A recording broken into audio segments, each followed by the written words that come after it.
Unajua, sijui nani aliomba nikaokolewa jela. Sijui nani alikuwa naomba mpaka Mungu akatuma huyu mtu jela, akaja kuniombea huko. Maombi yenu inaweza kusaidia watu wengi sana. Umeona na macho yenu.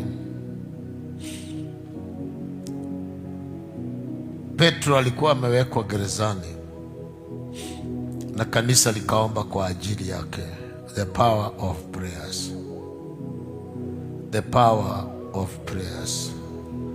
Oh God. Thank you, Lord.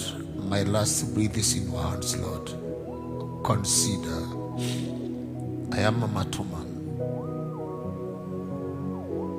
Wakumbuke wale niliwacha gerezani na wale wako hospitali wanakatakatwa na vijembe.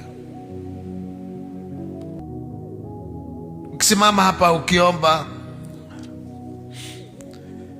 ujue maneno yako itaenda katika ulimwengu wa kiroho. Malaika alimwondolea Joshua.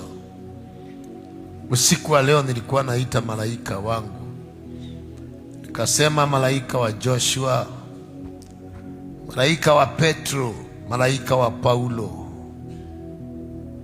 mlienda wapi malaika? Mlienda wapi malaika? Kwa nini mmenisahau? Malaika wa Joshua, malaika uliyekuwa na Joshua, malaika uliyofungulia Paulo mlango, ukafungulia Petro mlango. Niko hapa, Bwana nisaidie.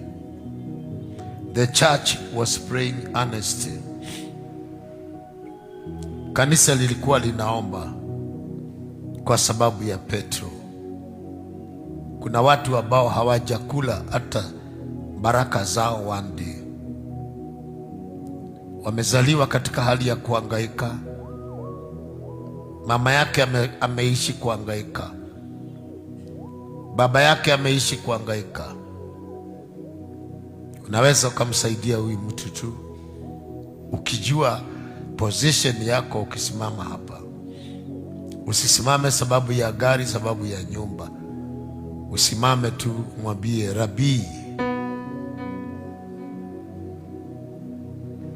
nasikia sauti ya watu wanalia, wananiita jina langu James Maina, James Maina. Sasa sijui ni Amerika, sijui ni hapa.